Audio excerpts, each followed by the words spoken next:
Todo el mundo tiene un momento en su vida que marca un antes y un después. Para algunos, es una pérdida. Para otros, un accidente. Para mí, fue una firma. Una simple firma al final de una hoja. Porque ese día, mientras él temblaba del otro lado de la mesa, su mundo derrumbándose, entendió por fin lo que había perdido. ¿Y quién lo había dejado ir? Él. Él mismo que una vez se rió de mis sueños. Que me dijo la cara que yo no tenía madera para triunfar. Que la vida real no era como las películas, y que yo no era la protagonista de ninguna. Que me bajara de mi nube antes de hacer el ridículo.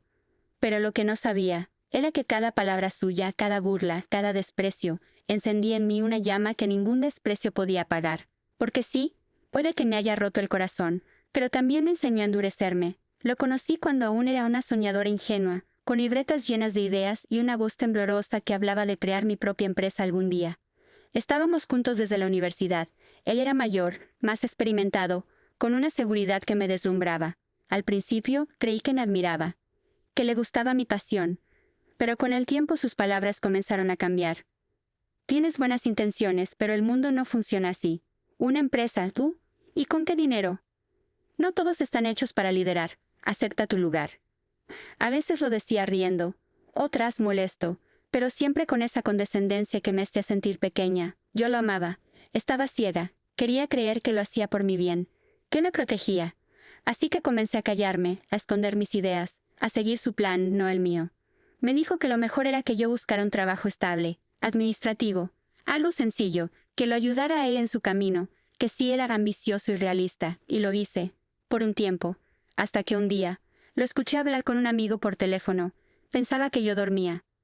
Ella no va a llegar a ningún lado, hermano, pero al menos es leal, ¿sabes? Y no es tan exigente. Es fácil de controlar. Sentí que el alma se me salía del cuerpo.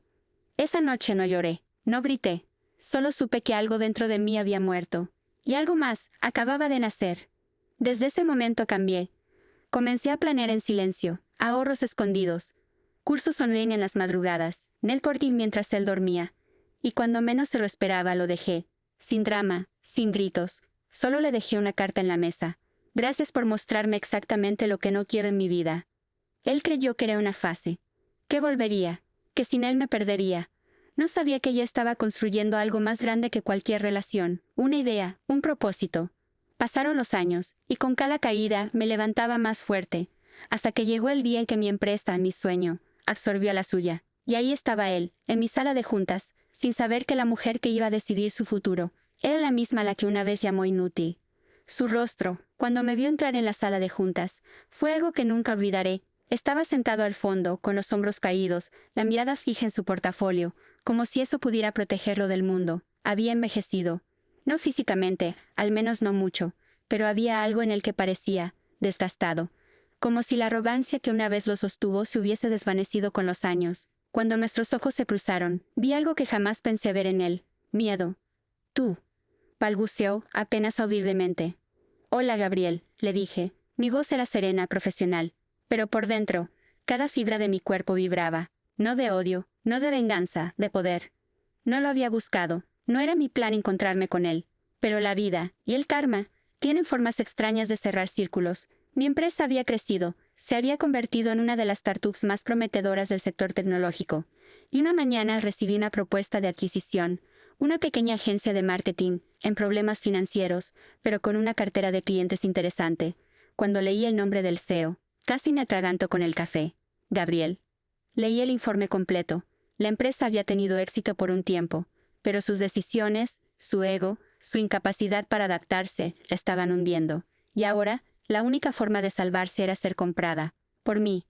Asistí a la reunión como parte del equipo evaluador. Nadie sabía quién era yo. No al principio. Mantuve mi apellido materno como CEO, algo que había hecho desde el inicio para dejar atrás todo lo que me ataba al pasado.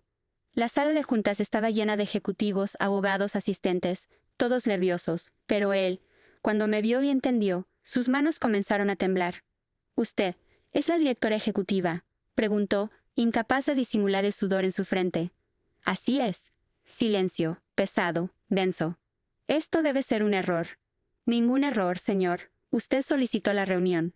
Estamos aquí para analizar la fusión. Yo no necesitaba fusionarme con ellos. Podía dejarlos caer.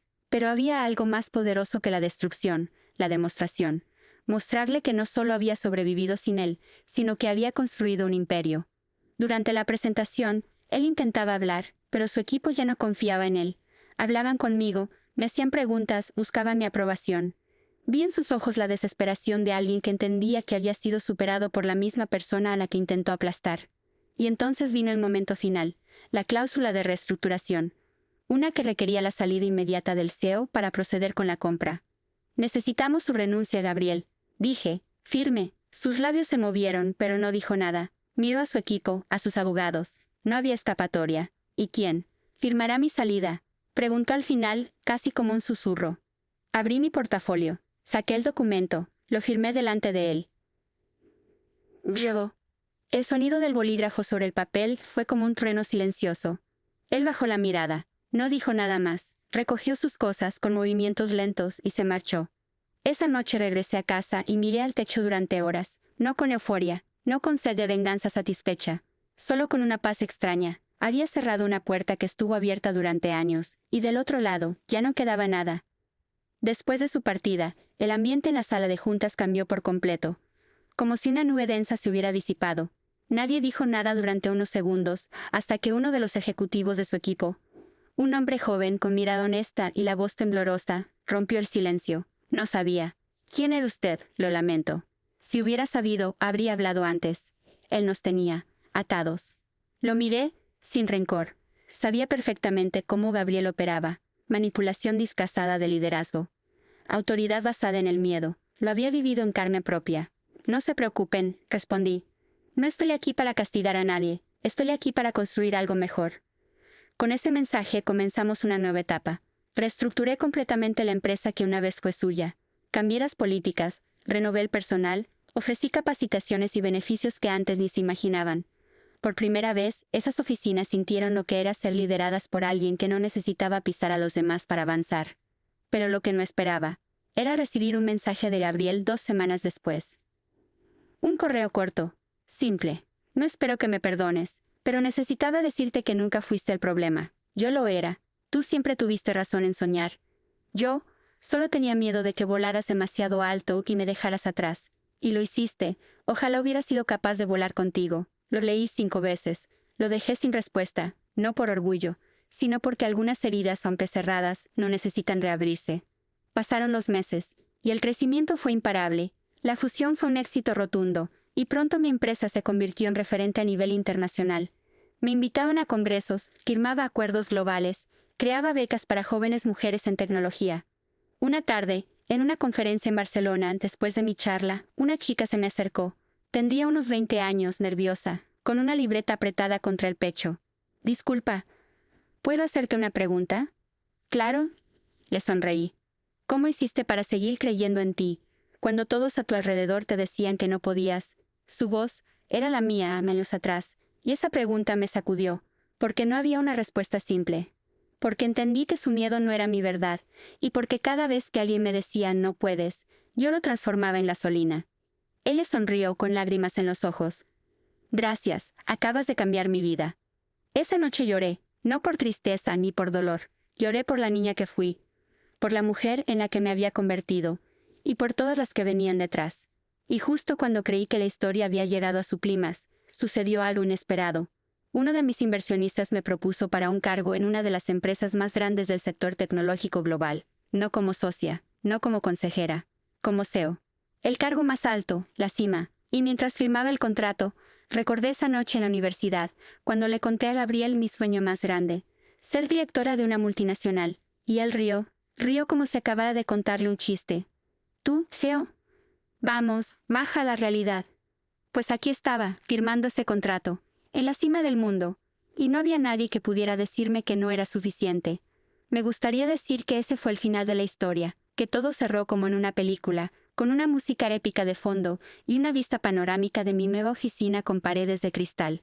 Pero la vida, la verdadera vida, siempre guarda una última carta bajo la manga. Un mes después de asumir el cargo como CEO de la multinacional, en medio de una de las semanas más intensas de mi carrera, recibí una llamada inesperada, no del pasado, sino de alguien que estaba a punto de enseñarme algo nuevo sobre mí misma. Señora del Valle, dijo la voz al otro lado. Llamamos del Hospital Central. Tenemos un paciente que solicitó verla. Dice que es una urgencia personal. Su nombre es Gabriel Ríos. Tuve que sentarme. El corazón me latía en el cuello. ¿Gabriel? En un hospital.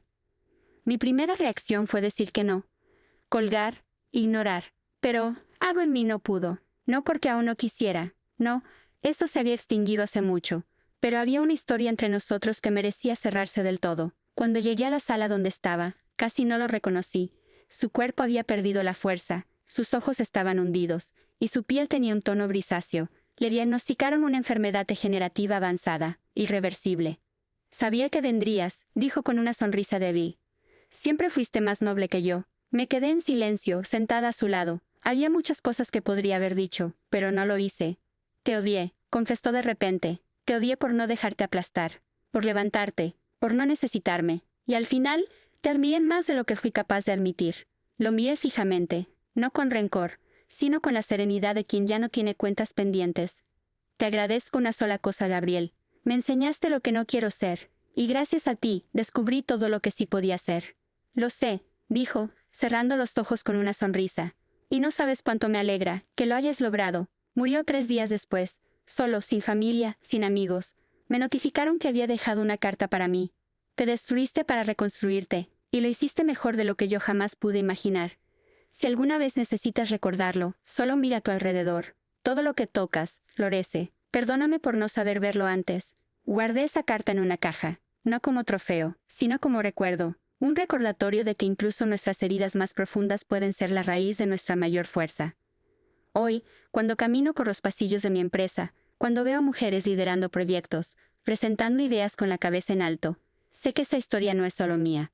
Es de todas las que alguna vez fueron silenciadas, de todas las que dudaron de sí mismas, y de todas las que, a pesar del dolor, eligieron volar.